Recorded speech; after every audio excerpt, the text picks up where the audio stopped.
శ్రీ గణేశాయ నమః. శ్రీ సరస్వత్యే నమః. శ్రీపాదవల్లభ శ్రీ నరసింహ సరస్వతి శ్రీ గురు దత్తాత్రేయాయ నమః. శ్రీ గురుభ్యో నమః. శ్రీ మాత్రే నమః. అవధూత పరమహంస పరివ్రాజకాచార్య శ్రీ శ్రీ శ్రీ బోధానందేంద్ర సరస్వతీయతి శ్రీ పాదుకాం స్మరామి. శ్రీ గురుచరిత్రము షష్ఠో అధ్యాయః. 6వ అధ్యాయము. శ్రీ గణేశాయ నమః. శ్రీ దత్తాత్రేయాయ నమః. అజ్ఞానమును చీకటిని పారద్రోలు సూర్యుడా, సద్గురు సిద్ధముని ఆది నుండి గురుపీఠమును గురించి నాకు వినిపించితిరి. త్రిమూర్తుల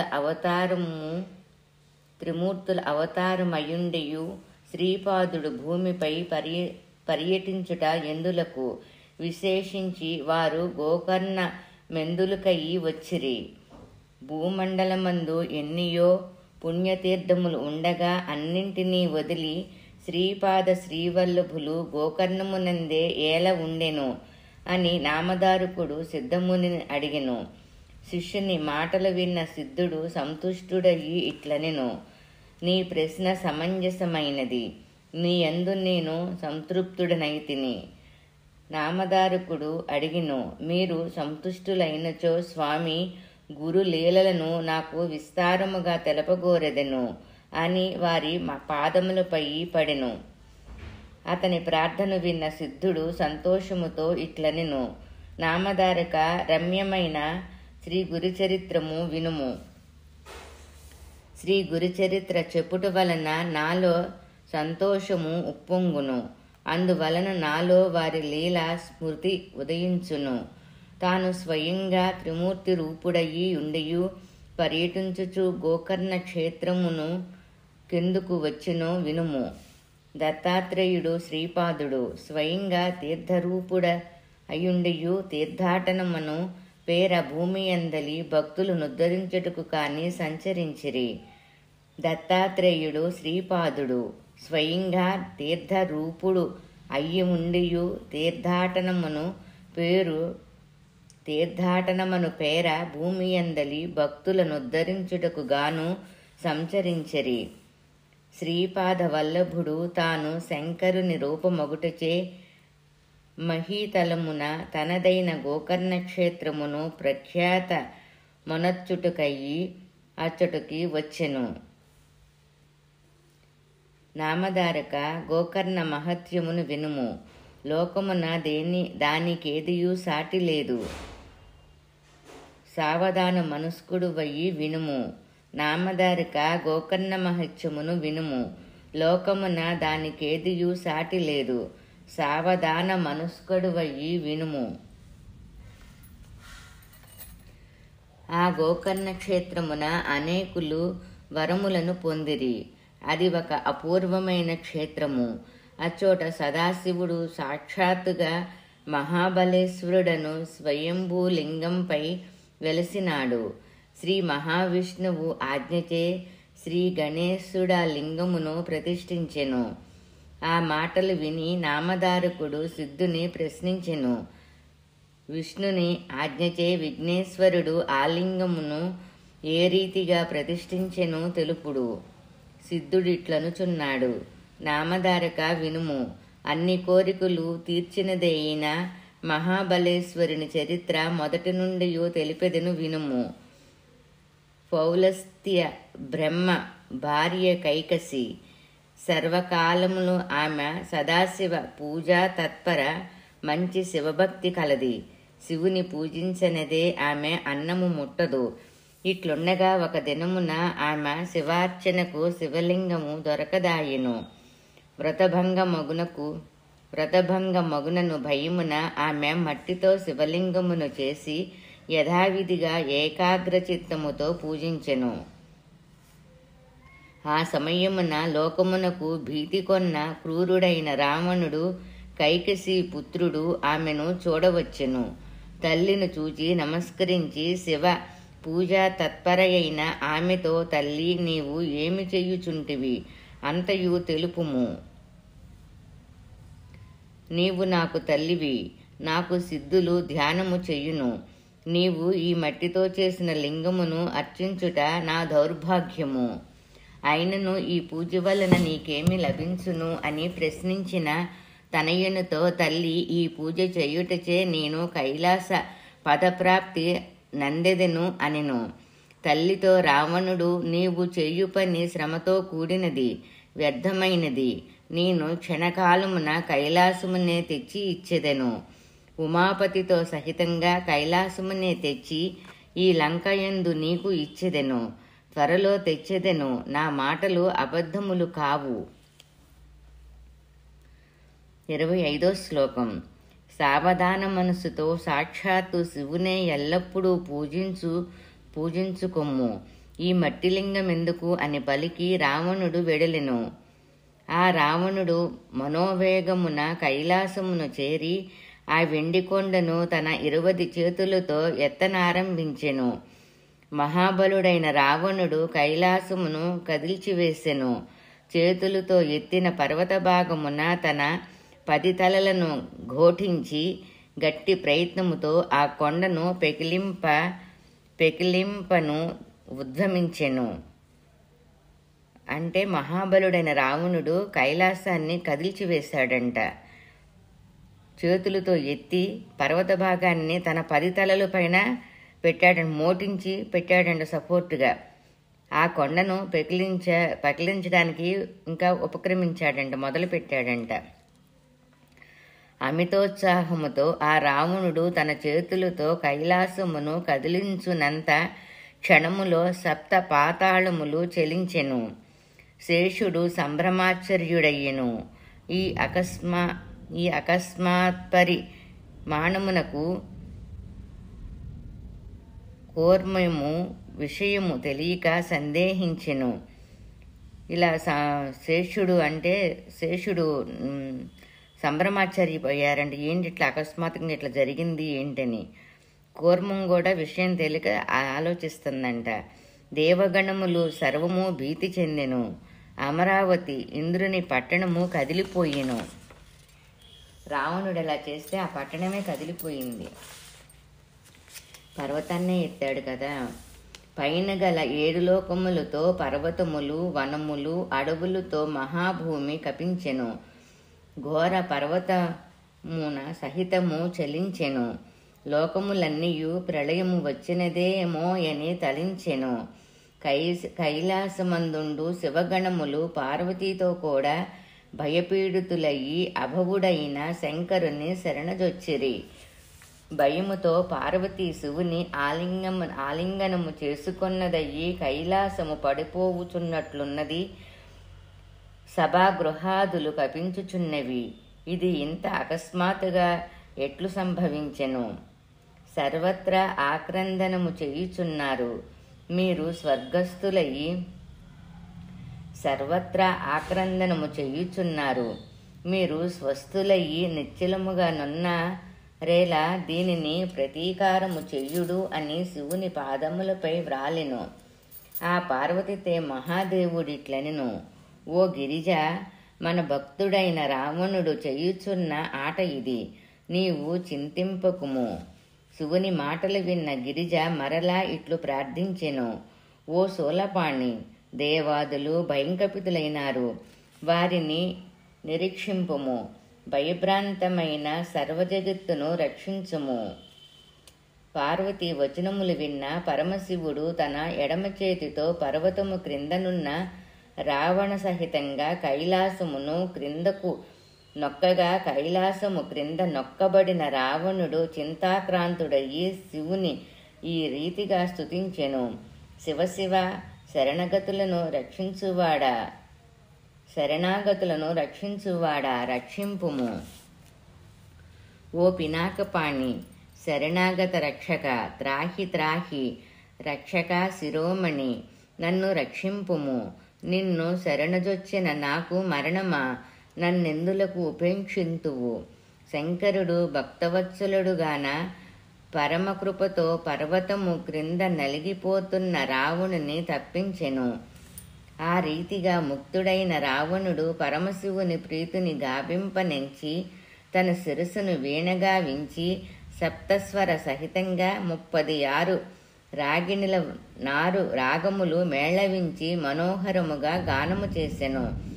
ఈశ్వరుడు రావణుని భక్తికి సంతసించి తన నిజరూపమును రావణుని ముందు ప్రకటించెను. 5 ముఖములు 3 నేత్రముల దేవరైన ఆ పరమశివుడు సంతుష్ట మనసు కలవాడయి రావణునితో కావలసిన వరమును కోరుకొమ్ము, నేను సంతుష్టుడునైతిని అనెను. 45వ అధ్యాయం. రాముడిట్లనెను, సదాశివ ఏమి కోరను? లక్ష్మి నా ఇంట దాసిగానున్నది, అష్టనిధులు నా ఇంట దాసులై పడియున్నారు. బ్రహ్మ మాకు జ్యోతిష్కుడు, ఎల్లప్పుడూ నాకు వసులయ్యి 33 కోట్ల దేవతలు సేవకులుగా నుందురు. అగ్ని మా ఇంట బట్టలను ఉతుకును, ఆశ్రయించిన కట్టెలనే తినువాడు కాన అగ్ని యముడు నా ఆజ్ఞ లేనిదే ఎవరిని చంపడు. కుంభకర్ణుడు నా తమ్ముడు, ఇంద్రుని జయించిన మేఘనాథుడు నా కుమారుడు. సురులకు కూడా చొరరాని సముద్రము నా స్థానము. నా ఇంట కామధేనువు కలదు, నా ఆయువు 1,000,000,000 సంవత్సరములు. నాతో సమానమైన వాడెవడు? ఇది అంతయు నీకు తెలియను. ఈశ్వర, ఇప్పుడు కైలాసమును కొనిపోవచ్చిన వాడును. నిత్యము నీ పూజ చేయుటయన్న వ్రతమును మా తల్లి చేయుచున్నది. ఓ దాత, ఓ కృపామూర్తి, భక్తుని కోరికను తీర్చుము అనగా ఈశ్వరుడు రావణునితో, నీ గానమును ఆపుము, కైలాసముతో ఏమి పని? సుదర్లభమైన ఆత్మలింగమును సంగదెను. లింగార్చన చేయుట వలన మానసికంగా ఏ వాసనలు కలవో అవి వెంటనే ఫలించును. నా ప్రాణలింగమును రుద్రాభిషేక పూర్వకంగా 3 కాలములయందు అభిషేకించి పంచాక్షరీ మంత్రమును జపించి అష్టోత్తర శతనామావళితో అర్చింపుము. 3 సంవత్సరముల కాలమే రీతిగా పూజించుము, నీ సర్వకామములు ఫలించును. రావణ, నీవు నా స్వరూపుడు వగుదువు. ఈ లింగమున్న చోట మృత్యుభయము లేదు. ఇట్టి లింగమును దర్శించినంత మాత్రమున సర్వదోషములు నశించును. ఈ లింగమును మధ్యమార్గమున నెచ్చట భూమిపై నుంచక లంకకు కొనిపొమ్ము. 3 వత్సరములు పూజించిన నీవు ఈశుడు వగుదువు, నీ లంకయే కైలాసమగును. ఈ రీతిగా కర్పూర గౌరుడైన మహేశ్వరుడు ఇచ్చిన వరములను గ్రహించిన రావణుడు శివునుకు సాష్టాంగ నమస్కారము చేసి ఆత్మలింగమును గ్రహించి లంకానగరమునకు పయనమయ్యెను. ఋషీశ్వరుడైన నారదుడు ఈ విషయము గ్రహించి చింతనొంది వెంటనే స్వర్గమునకు పోయి దేవేంద్రునితో నారదుడు ఇట్లనెను, ఇంద్ర, నీవు స్వస్థముగా కూర్చున్నావు. రావణునిచే నీ ఐశ్వర్యము అపహరింపబడెను. కర్పూర గౌరిని మెప్పించి చిరాయువును పొందుటే కాక శివుని ప్రాణలింగమును కూడా పొందినాడు. శివుడే అన్నాడు, నీవు నాకు సమానముడు అవుదువు. 3 సంవత్సరములు పూజానంతరము నా స్వరూపమే అనగా శివుడివే అగుదువు. నీ లంక కైలాసమగును, నీకు మృత్యుభయము లేదు అని. రావణుడు శంభుని సంతుష్టుని చేసి ఇట్టి వరములను పొంది లంకకు బయలుదేరినాడు. కారాగారములలో బంధింపబడిన దేవతలకు ఇంకా విడుదలయ్యేట్లు సాధ్యము. లంకయందు నిత్యము మీరందరూ సేవ చెయ్యవలసినదే. రంభాదులు దేవతలు అతనిని సేవింపవలసినదే. మునివచనములను విన్న ఇంద్రుడు దేవతలను భీతులయ్యి నారదునకు నమస్కరించి ఇప్పుడేమి చెయ్యనగునని అనిరి. నారదుడు వారితో, బ్రహ్మ సర్వలోకములు సృజించినాడు, అన్నీ తెలిసినవాడు, అందుచే ఆయనను శరణు పొందుదము. ఆయన దీనికి ఉపాయమును బోధించగలడు అనెను. నారదునితో కూడా ఇంద్రుడు వెంటనే బ్రహ్మలోకమును చేరెను. ఇంద్రుడు జరిగిన విషయమును బ్రహ్మకు నివేదించెను. బ్రహ్మ అన్నాడు, ఓ సురదీప, ఇంద్ర, మనమిప్పుడు వెంటనే వైకుంఠమునకేకి దైత్వారి అయిన హృషీకేశుని ఉపాయం ఆలోచింప ప్రార్థింతుము. నారదుడు ఇంద్రుడు బ్రహ్మతో కలిసి వైకుంఠ భవనమును చేరి నారాయణ దేవుని సమీపించి ఆ దేవునకు తాము ఇచ్చిన పని తెలియచేసిరి. బ్రహ్మ ఇట్లనెను, శ్రీ మహావిష్ణు, మీరు త్వరగా దీనికి ప్రతీకారం ఆలోచింపుడు, లేకున్న ముందు నీకు మహాసంకటమున్నది. 33 కోట్ల దేవతలు రావణునిచే బంధింపబడినచో వారిని విడిపించుటకు ముందు నీవు అవతరింపవలసి వచ్చును. ఖలుడైన రావణుడు ఈశ్వరుని ప్రాణలింగమును గ్రహించి వెళ్ళుచున్నాడు. రావణుని ఈ ప్రయత్నము నుండి భంగము చేయకపోతే వాడు ఈశ్వరుడే అగును. శీఘ్రమే దానికి ఉపాయం ఆలోచింపుము.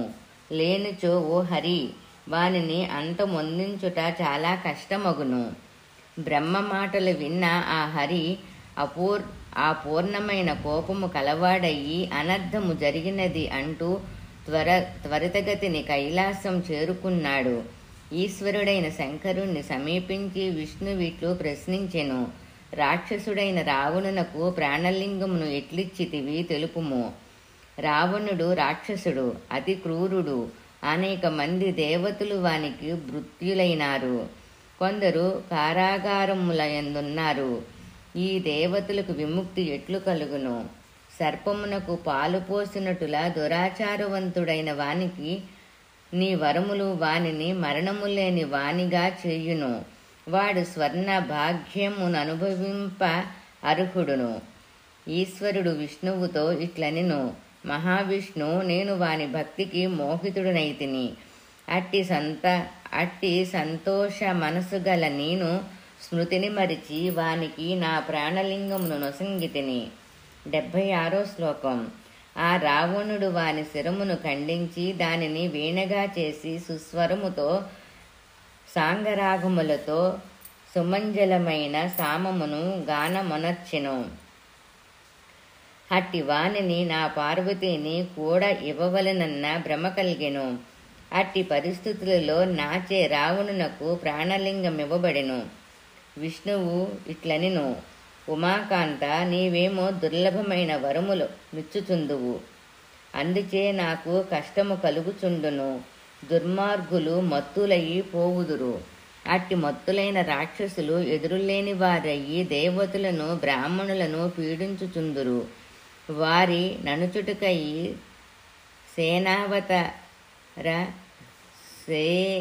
సేనావతరములనెత్తవలసియుండును. నీవు రావణునకు ఆత్మలింగమిచ్చి ఎంత సమయమైనది, అతను లంకను చేరుయుండునా అని ప్రశ్నించిన విష్ణువుతో శివుడు పంచనాడి కాలము గతించినదనెను. ఇది విని మహావిష్ణువు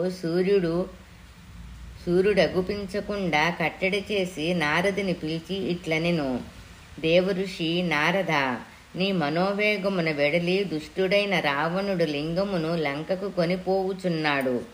నీవు వెళ్ళి ముందు వాని గమనమును అరికట్టుము. వాడు ఇంకను లంకను చేరియుండడు. వాని గమనమును నిరోధించుము. సూర్యుడగుపించనందున రావణుడు సంధ్యావందనమునకు కూర్చొనెను. అప్పుడు వాని కార్యమునకు లింగమును కొనిపోవునకు విఘ్నము వాటిల్లెను. హరియాజ్ఞను అనుసరించి నారదుడు మనోవేగమున రావణను కన్నా ముందుగా లంకాపురి మార్గమధ్యమును చేరుకొనెను. తర్వాత విష్ణువు రావణుని కార్యమును విఘ్నమొనరించుటకయి విఘ్న నాయకుడైన గణేశుని మనసున తలంచగానే గణేశుడు చెప్పెను. గణేశుని సమీపించి విష్ణువు ఇట్లనెను, విఘ్నేశ, గణేశ, రావణుడు నిన్ను ఉపేక్షించెను. తమ మనోకామితములు నెరవేరుటకయ్యి నీకు సురుల సైతము నమస్కరించి వారి కార్యములు సిద్ధింపచేసుకొందురు. ఎవరైతే నిన్ను ఉపేక్షిస్తారో వారికి మాటిమాటికి విఘ్నములు కలుగును. ఇప్పుడు రావణుడు నీకు నైవేద్యము పెట్టక నిన్ను ఉపేక్షించి ఈశ్వరుని మోహింపచేసి ఆయన ప్రాణలింగమును కొని పోవుచున్నాడు. అందుచే నీవిప్పుడు రావణుని వచింపవలెను. బాలుని వేషము ధరించి కపటముతో వానిని మోసగింపుము. మార్గమధ్యమున సూర్యాస్తమయ సమయమున రావణుడు సంధ్యావందనమాచరించుటకయ్యి ఆగును. వానితో ఆ పని చేయించుటకయ్యి నారదముని ముందు వెళ్ళినాడు. శివుని ఆజ్ఞగా రావణుడు ఆత్మలింగమును భూమిపై నుంచుడు. మూత్ర విసర్జన సమయమున సంధ్యావందన కర్మ సమయమున ఆత్మలింగమును చేతిలో ఉంచ వీలుపడదు. బాలవేషమున నీవు వానిని చేరి సౌమ్య భావనతో శిష్యుని వలె నటించియో లేక నీకు తోచిన విధమున వాని విశ్వాసమును చొరగొనుము. సంధ్యావందన సమయమున రావణుడు ఆత్మలింగమును నీ చేతుల యందుంచుట నిశ్చయము. దానిని తీసుకొని భూమిపై నుంచుము. ఆ ఆత్మలింగము అక్కడనే అచలమయ్యి నిలుచును.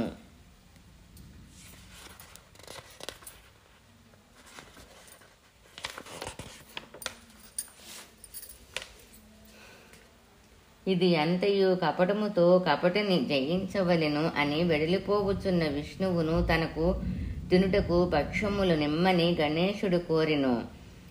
పంచ కజ్జాయములను, పాలను, నువ్వులను, కొబ్బరికాయలను, చెరుకును, దానిమ్మ పండ్లను, నుగియులు, లడ్డూలు నేతితో కలిపి ఇవ్వమని కోరెను. స్వామి మెత్తని శనగలు, పేలాలు, చక్కెర సహితంగా నాకు హితమైన ఈ పదార్థములను నాకు భక్ష్యములుగా దయచేయుడని ప్రార్థించెను. విశ్వేశ్వరుడైన విష్ణువు గణపతి కోరిన పదార్థములన్నింటినీ ఇవ్వగా తిన్నవాడయ్యి బాలవటు వేషమున బయలుదేరెను. నారదుడు రావణుని కంటే ముందు మనోజవమున వెళ్ళి రావణుని నెమ్మదిగా ఎక్కడి నుండి రాక అని ప్రశ్నించెను. అంటే మనోవేగంతో వెళ్ళాడు. రావణుని కంటే ముందు మనోవేగంతో వెళ్ళి రావణుని అడుగుతున్నాడనమాట. 100వ శ్లోకం.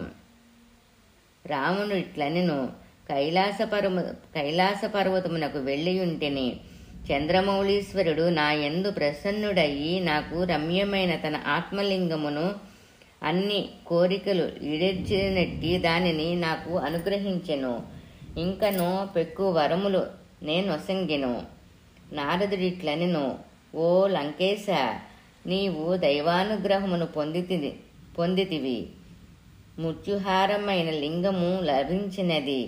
దాని మహత్యము గురించి నాకు తెలియను. ఏది దానిని చూపుము. పరీక్షించి ఆ లింగ లక్షణములను పూర్తిగా వివరింతును.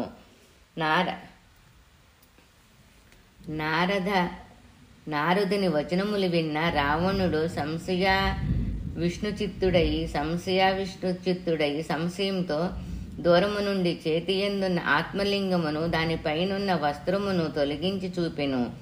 అది చూచిన నారదుడు, లంకేశ్వర కూర్చుండము. ఆత్మలింగ మాహత్యమును అంతయు తెలిపెదను వినుము. రావణ, ఆ లింగము పుట్టినది మొదలుగా నాకు తెలిసిన దానిని నీకు చెప్పెదెను. ఏకాగ్ర మనస్కుడువయ్యి వినుము. ఒకానొకప్పుడు ప్రళయకాలమున ఆవిర్భవించు అగ్నితో సమానమైన ఒక మృగము ఉండేది. అది అరణ్యమున మహిషాది జంతువులను ఆహారంగా చేసుకొని సంచరించేది.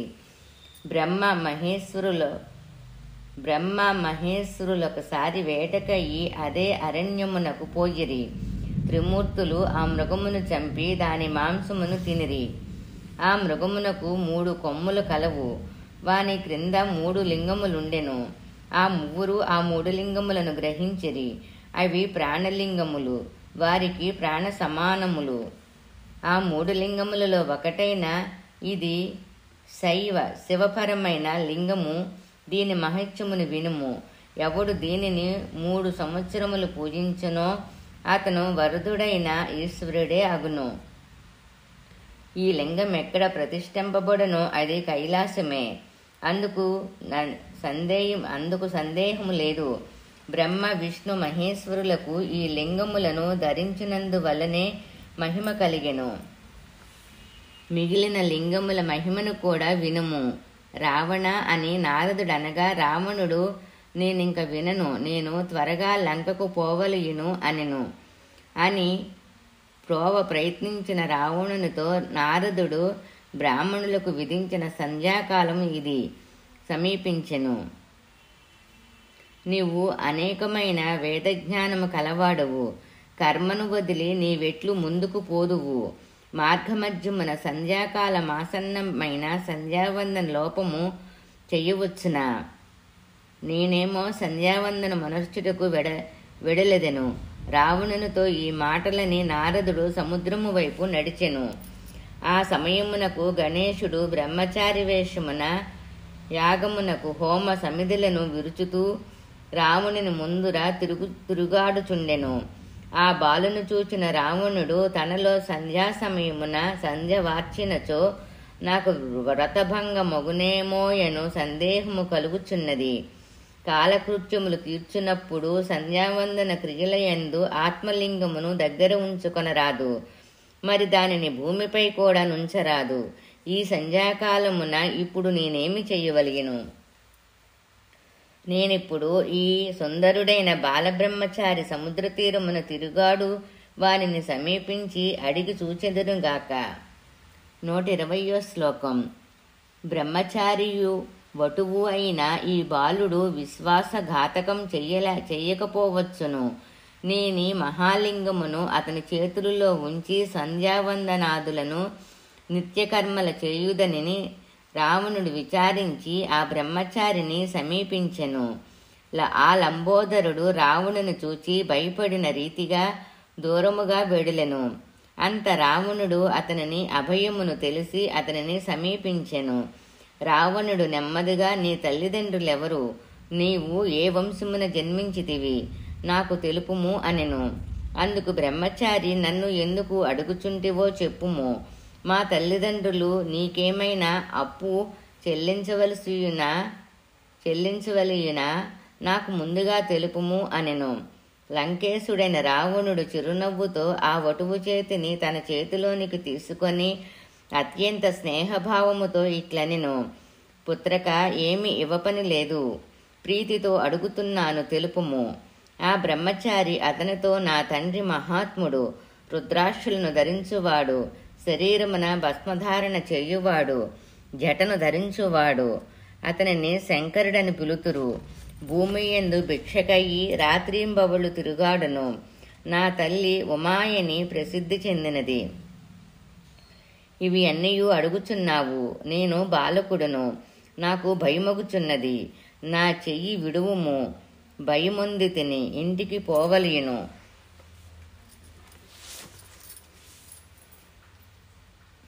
ఈ మాటలు విన్న రావణుడు వాడొక బ్రాహ్మణ కుమారుడని భావించి ఇట్లనెను.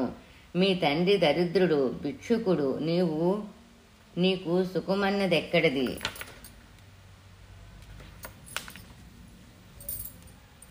130వ శ్లోకం. నా లంకాపురము బంగారమయము, రత్నమయమైన ఇండ్లు అక్కడ కలవు. నీవు లంకకు వచ్చి దేవతార్చన చేయుచూ ఉండిపుమ్ము. నీవు ఏమేమి కోరదవో అవి అన్నీయూ నీకు చేకూర్చబడును. నాతో పాటు వచ్చి అక్కడనే సుఖంగా ఉండి పొమ్ము. ఆ బాలకుడు ఇట్లనెను. నేను లంకకు రాను. అక్కడ రాక్షసులు, నరభక్షకులు ఈ వనములయందు నివసించువాడనైన నన్ను వారు రాక్షసులుగాన తినివేయుదురు. అందుచే నేను లంకకు రాను. నా చేయి వదులుము, బాధగా ఉన్నది, శనగలు తినుచున్నాను, నా ఆకలి తీరలేదు, ఇంటికి పోవుదును. ఈ రీతిగా మాట్లాడు ఆ బాలుని ప్రసన్నుని చేసుకొని రావణుడు, ఓ బాలుడా, నేను సంధ్యావందనము చెయ్యునంత కాలము మాత్రమే ఈ లింగమును పట్టుకొనును అని బుజ్జగించెను. ఓ బాలుడా, నేను సంధ్యావందనము చెయ్యునంత కాలము మాత్రమే ఈ లింగమును పట్టుకొనుము అని బుజ్జగించెను. అందుకు ఆ బాలుడు, ఈ లింగము నాకు చాలా బరువుగా ఉండెను. నేను దానిని చేత ధరించలేను. బాలుడైన నన్ను బాధించవద్దు. నీకు ధర్మముండును. నేను జడుడను, మూఢుడను. నేను ఎటులను లింగమును పట్టుకొన శక్తుడను. నా చెయ్యి విడువుము, ఇంటికి పోవదును అనెను. ఇంత చెప్పినను రావణుడు ఆ బాలుని ప్రార్థించి ఆ లింగమునతని చేతులయందుంచి సముద్ర తీరమును చేరి సంధ్యావందనం ఆరంభించెను. ఆ బ్రహ్మచారి తన మాట కాదని లింగము నుంచి వెనుతిరగక పోవుచున్న రావణును ఉద్దేశించి శివలింగమును ఉంచి వెనుదిరగక పోవుచున్న రావణును ఉద్దేశించి, నాలో శక్తి ఉన్నంతకాలము ఈ లింగమును మోయుదును. ఇది నిశ్చయము. నీవు శీఘ్రముగా రాకపోయినచో నిన్ను 3 మారులు గట్టిగా పిలిచెదను. నీవు రాకపోతే నేను ఈ లింగమును భూమిపై నుంచెదను. ఇందుకు సంశయింప పనిలేదు అని అరిచెను. ఆ గణేశుడు ఈ రీతిగా నిర్ధారణ చేసుకొని లింగమును చేతులయందు ధరించియుండెను. అప్పుడు ఆకాశమున విమానముల యందుండి దేవతలు ఆసక్తితో చూచుచుండిరి. రావణుడు అర్ఘ్య ప్రదానము చేయు సమయమున గణపతి, ఈ లింగం మోయుట నాకు తరము కాదు. ఓ రావణ, త్వరగా రమ్ము అని పిలిచెను. అందుకు రావణుడు అంగన్యాస కరన్యాసములచే, నేను అర్ఘ్యము వదులుతున్నాను, వస్తున్నాను అను స్మరణ కలుగునట్లుగా తాను పట్టిన హస్తం ముద్రలను గణేశునకు చూపించెను. మరలా క్షణ కాల వ్యత్యాసముతో గణేశ్వరుడు రావణుని 3 మారులు, నేను భారము మొయ్యలేకున్నాను, సత్వరముగా రమ్ము అని పిలిచెను. గణేశుడు 3 మారులు పిలిచినను రావణుడు రాకపోవటచే స్వర్గమున నిలిచిన దేవతలను సాక్షులుగా చేసుకొని ఆ గణనాయకుడు శ్రీ మహావిష్ణువును మనసనందు తలించి ఆ ఆత్మలింగమును భూమి యందు ప్రతిష్ఠించెను. సంతోషము నందిన దేవతలు ఆకాశము నుండి పుష్పవర్షములు కురిపించిరి. రావణుడు అర్ఘ్యప్రదానము చేసుకుని త్వరగా వచ్చి ఆ బాలుడుక మహాలింగమును భూమిపై స్థాపించి ఉండుట గాంచి కోపము చెందినవాడయ్యి ఆ బాలుని భయపెట్టెను. నీవు నమ్మిన నన్ను మోసగించితిని. వటువేషము ధరించిన వట్టి ధాంబికుడవు. నీవు నన్ను మోసగించితివి. వటువేషము ధరించిన వట్టి ధాంబికుడివి, కపట బాలకుడవు. నీవు బ్రాహ్మణ వంచుకుడవు, ఆషాఢభూతివి, మోసగాడివి, మూర్ఖుడవు, దరిద్రుడవు. వరే, నీవు బుద్ధిపూర్వకముగా ఈ పని చేసితివి అని ఆ బాలవేషమును ఉన్న గణనాథుని ఆ రావణుడు కొట్టుచుండగా ఆ బాలుడు ఏడవసాగెను. ఆ బాలకుడిట్లనెను, నేను నిరపరాధిని, అసమర్థుడను. నన్నెందుకు కొట్టెదవు? మా తండ్రికి సంగతి తెలియచేసెదను అనుచు గణేశుడు వెడిలిపోయెను. అంత రావణుడు తన హస్తములచే బలవంతముగా ఆ లింగమును పెకిలింపచూచెను. ఎంత ప్రయత్నించినను అది సాధ్యము కాలేదు. తన తలలచే ఆ లింగమునకు బాదుకొనెను. అప్పుడు భూమి కపించెను. రావణుని బలము క్షీణించెను. ఆత్మలింగము మహా బలసంపన్నమగు చుండెను. అందుచే ఆ లింగమునకు మహాబలేశ్వరము అనే పేరు కలిగెను. తన చేతులచే ఆ లింగమును ఆలింగమును చేసి పీడించినందున లింగమున రాపిడికి ఆవు చెవి ఆకారం ఏర్పడెను. అందుచే అది గోకర్ణమని పిలువబడెను. అచ్చోట లంకానాథుడైన రావణుడు తపస్సు చేసి లభ్యము కానట్టి వరములను కూడా పొందెను. ఈ రీతిగా గోకర్ణ క్షేత్రము ప్రసిద్ధమైను. అప్పటి నుండి అచట సమస్త దేవతలు నివసించుటకు ఆరంభించిరి. అద్భుతమైన ఆ క్షేత్ర మహిమ స్కంద పురాణమున వర్ణింపబడినది. ఇట్లు సిద్ధుని వచనములు విన కుతూహలుడైన నామధారకుడు రాత్రి గడిచిన వెనుక ఆ సిద్ధుని ప్రశ్నించెను. ఆ విషయమును బ్రాహ్మణుడైన సరస్వతి ముందు అధ్యాయమున తెలియచెయ్యును.